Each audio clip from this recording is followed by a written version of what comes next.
Today our topic is chemical bonding. Welcome students.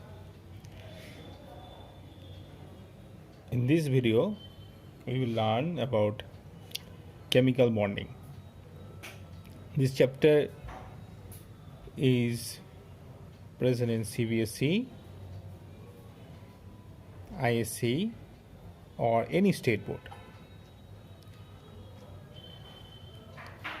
This is a very important chapter on chemistry, class 11.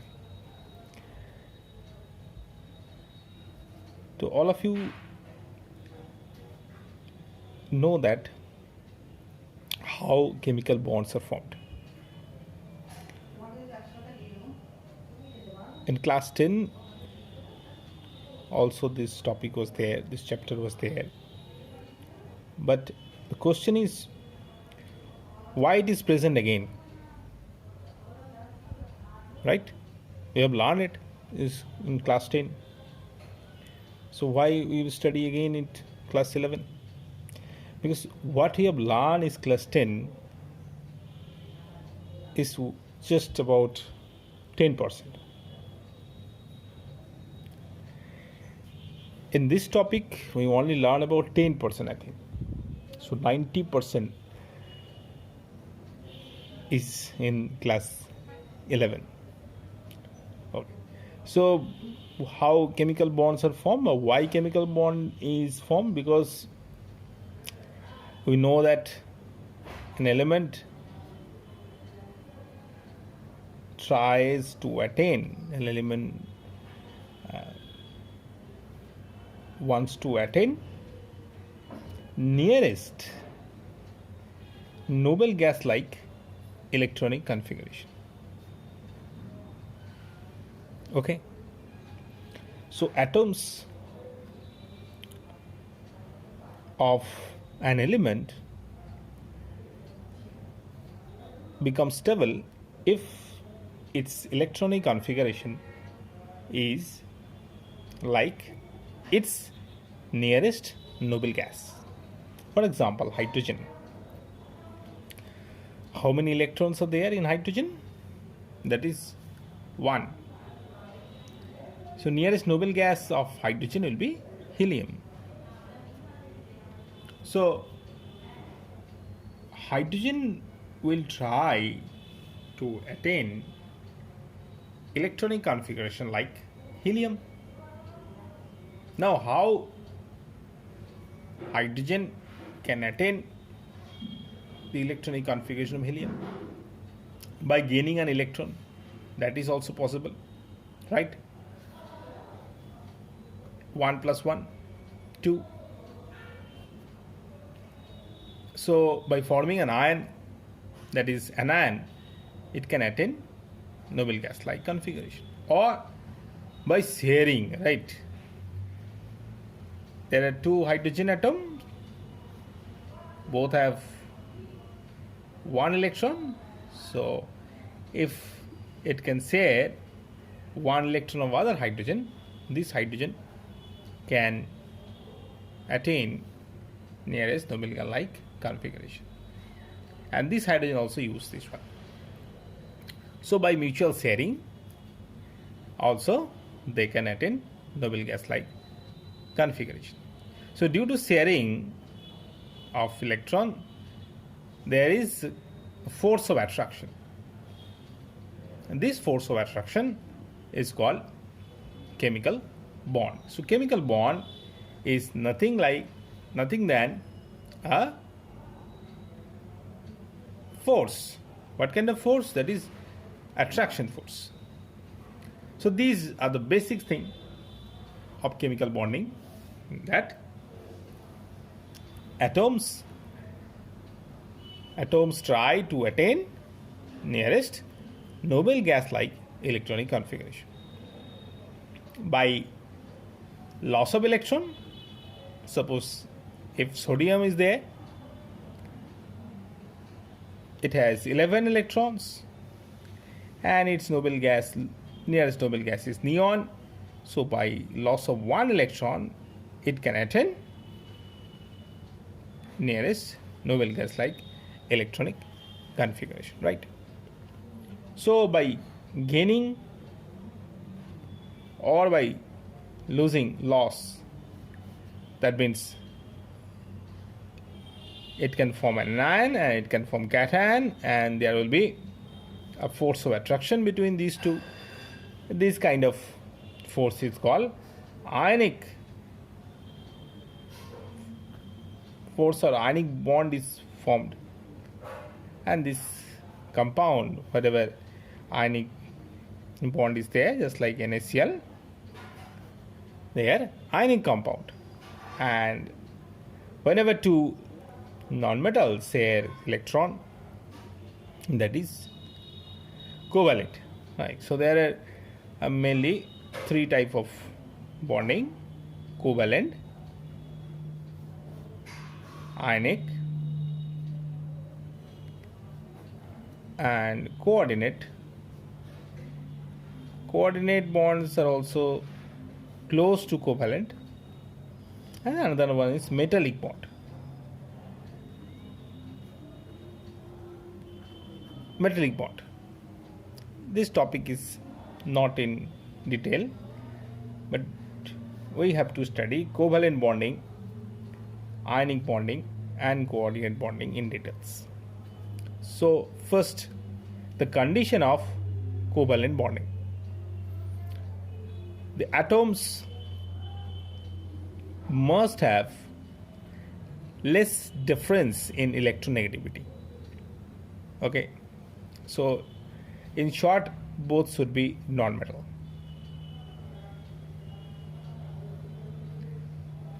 So difference in electronegativity will be less between two atoms when covalent bonds are formed. Similar atoms can also form covalent bonding, dissimilar atoms also. Whenever similar atoms forms bond, that is non-polar covalent bond, and bond between two dissimilar atoms are polar. This bond is polar, this bond is non-polar. Ionic compound. In ionic compound, there is a large difference between the electronegativity. So one becomes cation, another one becomes anion. So large difference here. Electronegativity difference is less between two. A large difference should be there. And the cation forming atom must have low ionization energy,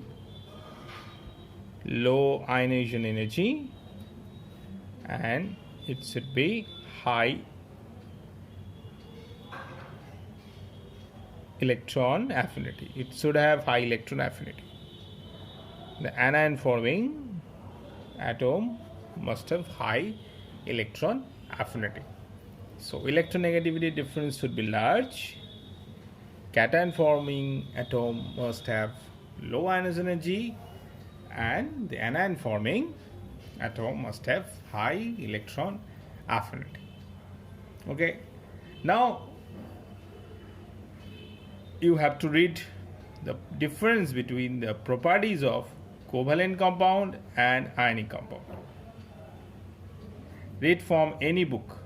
Okay, difference between covalent compound and ionic compound. There are differences, many differences there. So just for example, the ionic compounds are water soluble, covalent compounds are insoluble in water.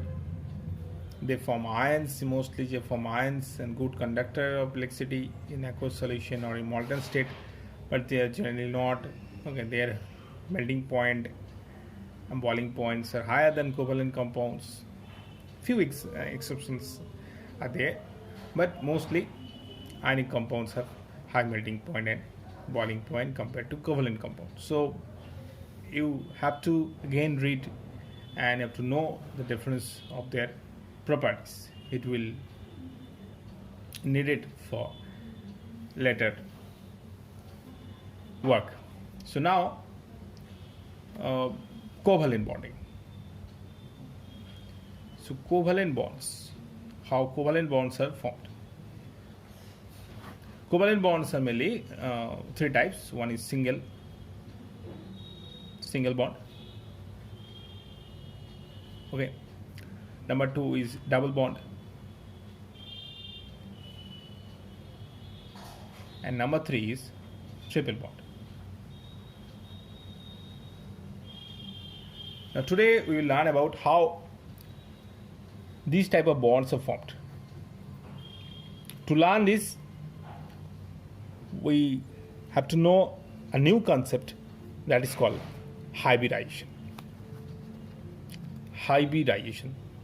The term is hybridization. This is very new to you and important part. So watch very carefully about this part, hybridization. Now hybridization, that is our topic, right?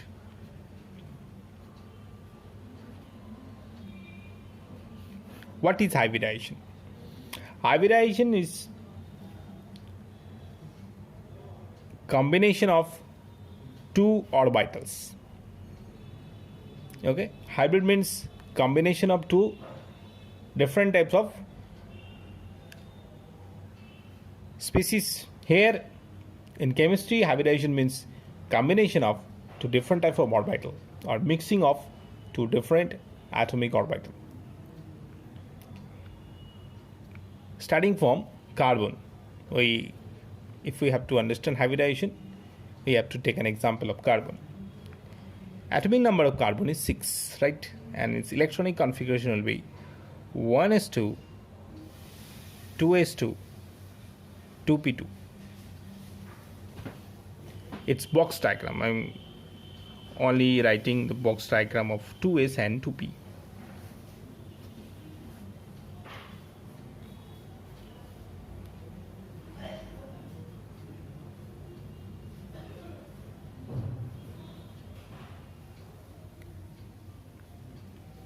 So in ground state of carbon, this is ground state electronic configuration.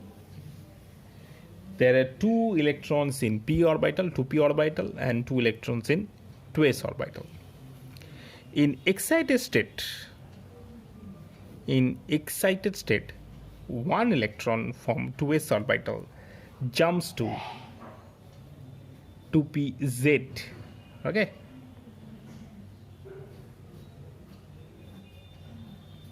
This is 2px, this is 2py, and this is 2pz. So it jumps to 2pz. So this is 2s and this is 2p. So now there are 4 electrons. So as there are 4 electrons in excited state, in the outermost shell, 4 unpaired electrons, that is unpaired. Actually, unpaired electrons are valence electrons. So valency of carbon is 4.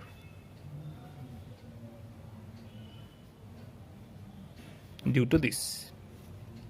Now, whenever carbon makes a covalent bond, before making, these orbital combines, mixed. So 1s and 3p orbital combined. These orbital combine to form 4 orbitals.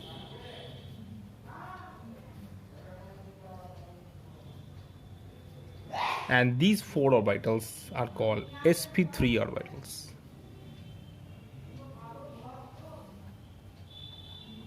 So 4 sp3 orbitals are formed by mutual exchange of energy. So s orbital and p orbital exchange their energy and form 4 sp3 orbitals. These orbitals are called sp3 orbital. we will know type of bond.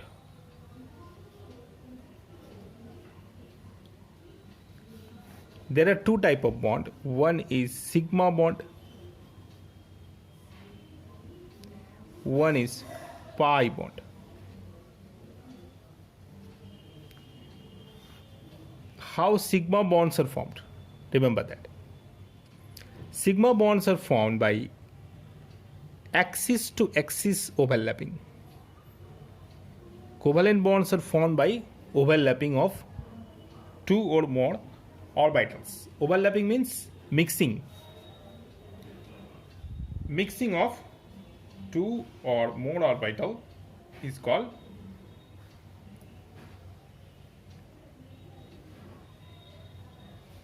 overlapping.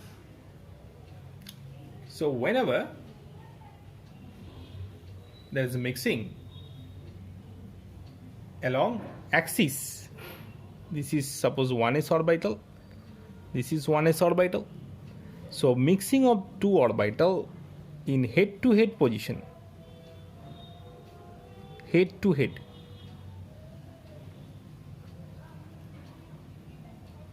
leads to form sigma bonding. Two p orbitals can also combine head to head. Suppose this is 2p, this is 2p. 1s and 1p orbital can also mixed in head to head position. So sigma bonds is formed along axis to axis overlapping, and between two atoms, this is A and this is B, only one sigma bonding is possible.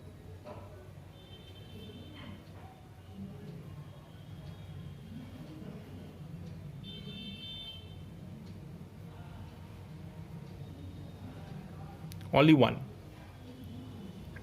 And whenever there is a bond, there must be a sigma bond. If single bond is there, there is also one sigma bond.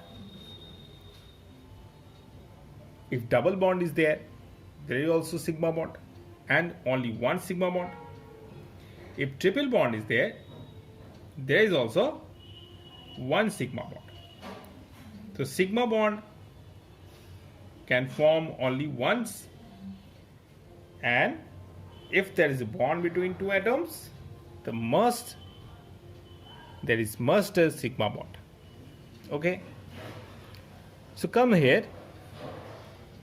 So when carbon form 4 single bond, hybridization of carbon will be sp3.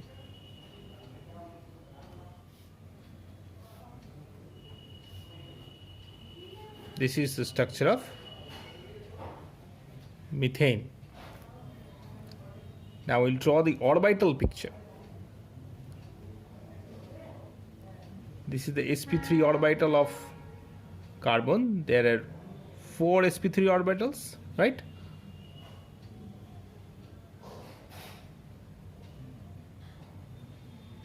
So they are sp3 orbitals.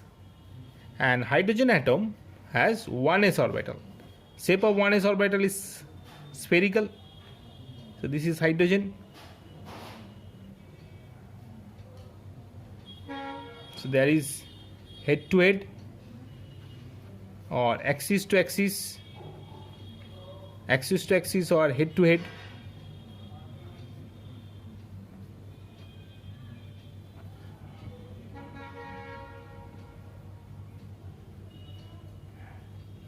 Okay, this is the orbital picture. Look carefully. These are sp3 orbital of carbon. There is 4 sp3 orbital, and this is 1s orbital of hydrogen. So there are 4 sigma bonds. So whenever carbon forms 4 single bond, hybridization will be sp3. Okay. Now how pi bond is formed? Pi bond is formed by sideways overlapping. Sideways.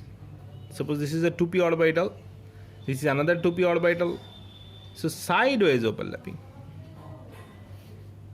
So whenever there is a sideways overlapping, pi bond is formed.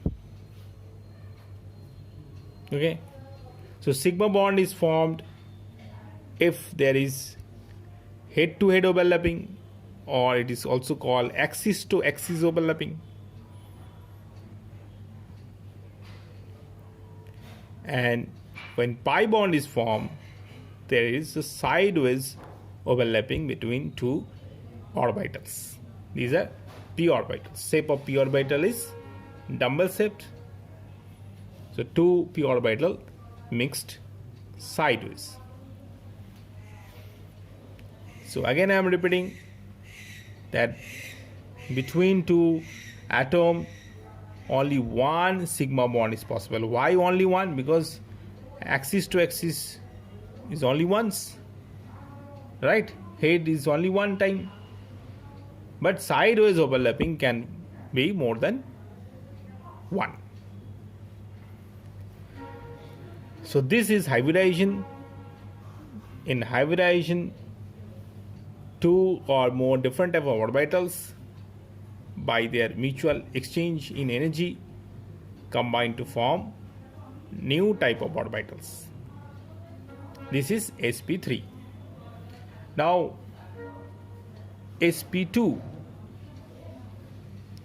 In sp2, 1s and 2p orbitals are combined.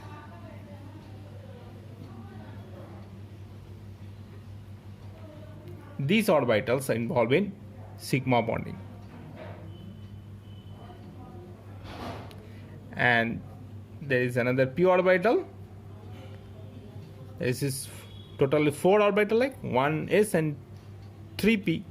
So 1s and 2p is combined, so there is another p orbital which is involved in pi bonding. So pi bonds do not involve in hybridization. Remember that. Hybridization means only sigma bonds. So sp2 means 3 sigma bonds.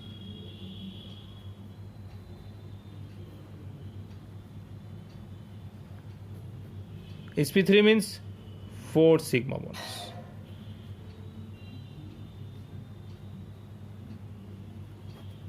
Example, when sp2 hybridization is there, for example C2H4, whenever there is a double bond, C double bond C, hydrogen, hydrogen, hydrogen, hydrogen.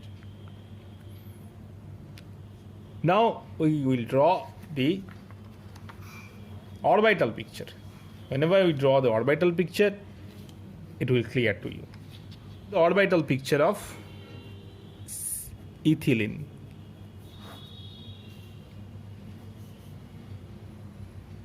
So there is a sigma bond between two carbon. Okay.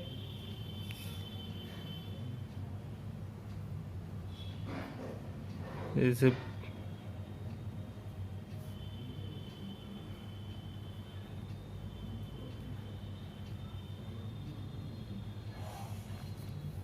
this is hydrogen. So how many orbitals are there? Each carbon 3 sp2 orbital and 1 pz orbital, right? 3 sp2, these are sp2, and other one is pz. Okay, this carbon, this one is another sp2, this one is another sp2, this one is, so pz orbital is free. It's presented this way. This one is another pz orbital. This is pz orbital of this carbon. This is pz orbital of this carbon.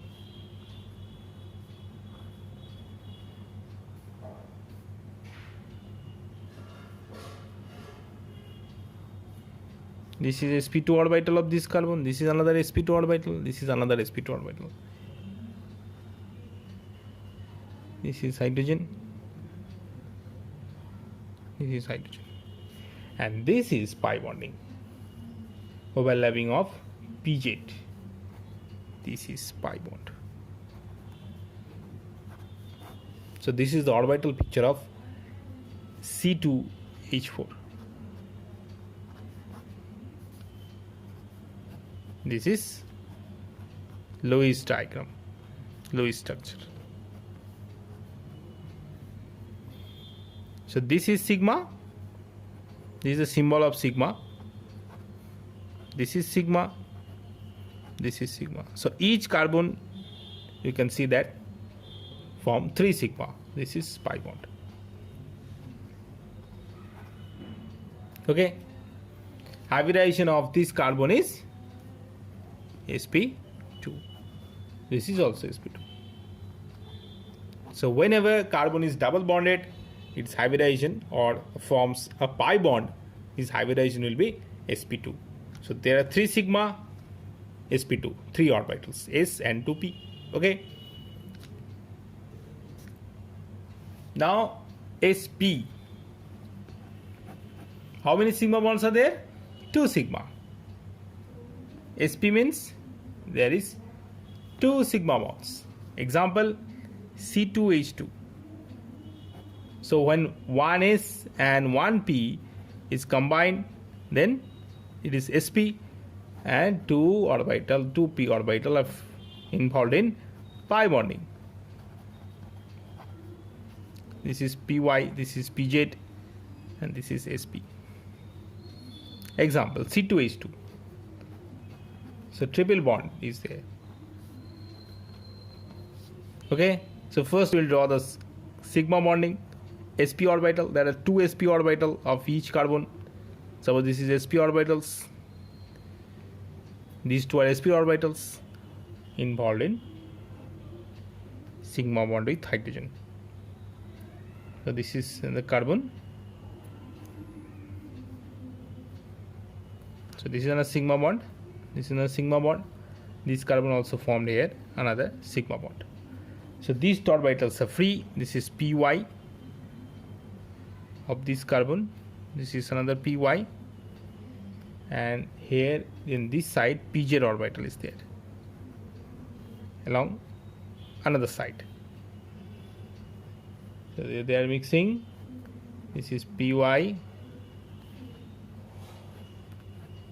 and these pz orbitals are also in parallel position.